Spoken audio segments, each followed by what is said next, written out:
الشوق يبقى في اغتراب. سب سے بڑا کائنات کا سچ کیا ہے؟ کہ اللہ وحدہ لا شریک ہے.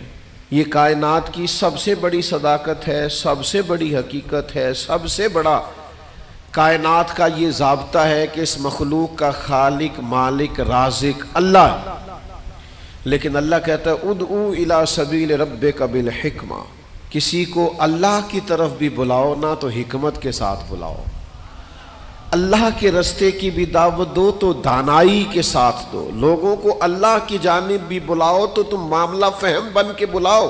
اگر ہم دانائی چھوڑ دیں گے تو بعض اوقات بات ٹھیک بھی ہوگی تو وہ نتیجہ خیز ثابت نہیں ہوگی. وہ کسی نے کہا تھا بات اگرچہ بے سلیقہ ہو کلیم، پر بات کرنے کو سلیقہ چاہیے.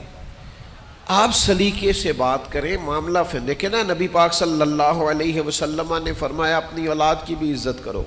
حضور کے مناسب میں سے ہے دانائی سکھانا. اپنی اولاد کو بھی اکرام سے پکارو. آپ ان کا نام بھی اچھے لہجے سے پکاریں. ان کے لیے بھی آپ کے لب و لہجے میں مٹھاس ہونی چاہیے.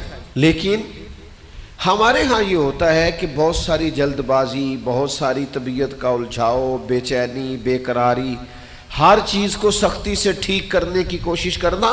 ہوتی ہیں بعض چیزیں بھی سختی سے ٹھیک، لیکن ساری چیزیں سختی سے ٹھیک نہیں ہوتی. آپ نہایت معاملہ فہمی کے ساتھ، نہایت تدبر کے ساتھ حضور لوگوں کو دین کی طرف بلاتے تو بڑے کمال انداز میں سرکار دعوت دیتے. اللہ کا پیغام دیتے تو اس میں اتنی مٹھاس ہوتی کہ دلوں میں بات گھر کر جاتی.